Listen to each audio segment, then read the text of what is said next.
Hi, ഞാനിന്ന് വന്നിരിക്കുന്നതേ നമുക്ക് rubber band വെച്ചിട്ട് കുറച്ച് ഉപയോഗങ്ങൾ കാണിക്കുകയാണ്. ഇപ്പോൾ 2 സ്പൂൺ ഒരേ അളവിൽ ഇതേപോലെ വെച്ചിട്ട് നമുക്ക് ഫോർക്കിന് പകരം ഇതേപോലെ നമ്മൾ എണ്ണച്ചട്ടിയിൽ നിന്നൊക്കെ എന്തെങ്കിലുമൊക്കെ വറുത്തെടുക്കുന്നതിന് ഇതേപോലെ ആക്കിയെടുക്കാനായിട്ട് പറ്റും കേട്ടോ.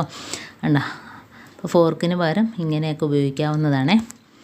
അടുത്ത ടിപ്പ് എന്ന് പറഞ്ഞാലേ, നമ്മൾ ഇതേപോലെ വിമ്മിൻ്റെയൊക്കെ കവറുണ്ടെങ്കിൽ ചെറിയ ചൂടുവെള്ളം അതിനകത്തോട്ടാക്കിയിട്ട് കൈക്കൊക്കെ ഇതേപോലെ ചൂടുകൊള്ളാനൊക്കെ നല്ല സുഖമാണ് കേട്ടോ. ഒട്ടും വെള്ളം പോകത്തില്ല.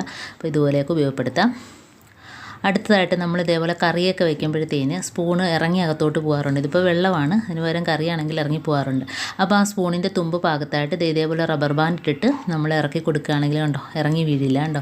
അപ്പോൾ ഇതേപോലെ നമുക്ക് കറിയൊക്കെ വെച്ചാലും മുകളിൽ ഇരിക്കും. ഹാൻഡ് വാഷ് നമ്മൾ ഉപയോഗിക്കുമ്പോൾ ഒരുപാട് ഇതുപോലെ പ്രസ് ചെയ്യുമ്പം ചാടിപ്പോകാറുണ്ട് അല്ലേ. അപ്പോൾ അത്രയും പോകാതിരിക്കാൻ വേണ്ടിയിട്ട് ഇതുപോലെ റബ്ബർ ബാൻഡ് ഇട്ട് കൊടുക്കുകയാണെങ്കിൽ ഇതാണ്ടോ കുറേച്ചേ വരത്തുള്ളൂ. അപ്പോൾ കുട്ടികളാണെങ്കിലും ഇതേപോലെ തന്നെ ഉപയോഗിച്ചോളും. അപ്പോൾ ഫുൾ വീഡിയോ ചാനലിലുണ്ട്, ആവശ്യമുള്ളവർ കാണുക.